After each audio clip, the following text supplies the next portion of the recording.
Supervisors voted 4-1 last week to support state bills focused on reparations. County officials say the bills aim to correct historic injustices against the descendants of formerly enslaved people.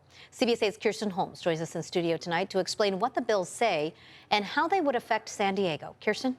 Yeah, the county has signaled their support for a package of about 14 bills circling reparations here in California only. Now, the bills do not include direct cash payments to Americans.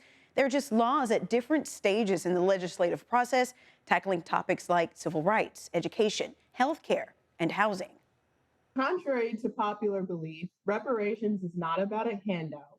Reparations is about rectifying for generations and decades of exclusionary public policy. Camila Moore is the chairperson for California's Reparations Task Force, a first-of-its-kind group looking into how government entities can address systemic racism. Health, political disenfranchisement, school segregation, housing discrimination, stolen labor and hindered opportunity.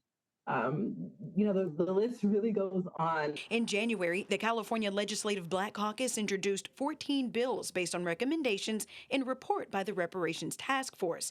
It's an 1,100-page document addressing the lasting effects of slavery and segregation.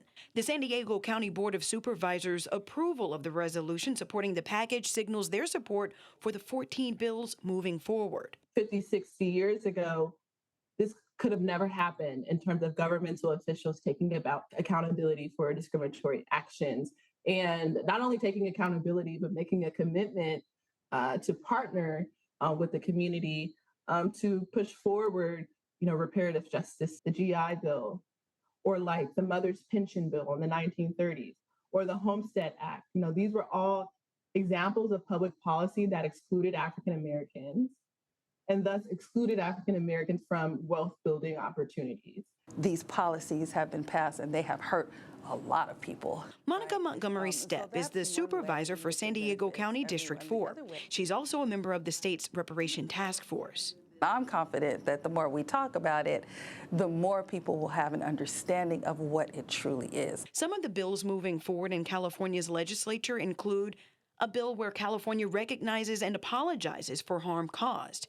2 bills tackle educational support and financial aid for students.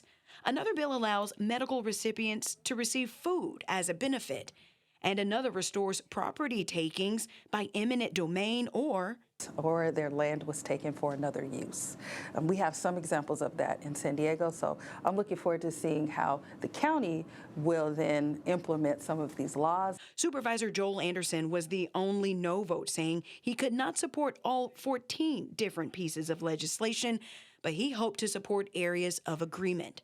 Monica Montgomery Stepp says she knows there is hesitation whenever the idea of reparations comes up, but she says understanding is needed to move forward. I am just asking folks to have an open heart and mind when it comes to this conversation. It's an important conversation. We need to have it. It impacts everyone, and it requires all of us to be open to the conversation, whether we agree or not. Okay, so you may have heard there was a lot of activity at the Capitol this weekend over the package of bills around reparations. 2 bills actually died on the floor, causing outrage among supporters. Montgomery Stepp's office says those 2 bills will go back before California legislators next year. For a full look at the Reparations Task Force's recommendations, go to our website, cbs8.com, and click on this story. Reporting for CBS 8, I'm Kirsten Holmes. Back to you.